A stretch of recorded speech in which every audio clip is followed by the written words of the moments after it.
Ayun na mga baka natin mga kaibigan, na pinapakain na rin natin. Yan po ang napier grass natin mga kaibigan. Ipapakain po natin sa mga baka yan. Yan, nakuha na po natin ng kunting napier grass. Oh. Mga ilang buwan ko na yan na itinanim. At ngayon ay pwede na siyang mapakinabangan.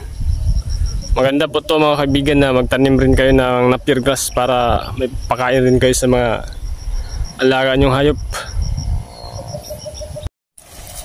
Ayun na mga baka natin mga kaibigan, na pinapakain na rin na po natin ng napier grass. Talagang paborito po ito ng mga hayop ang napier grass, or tinatawag nila na sakati.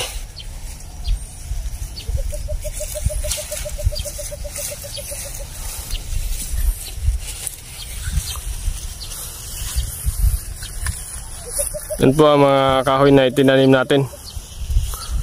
Nasira ng El Nino. Pero ngayon unti-unti na po sila naka-recover.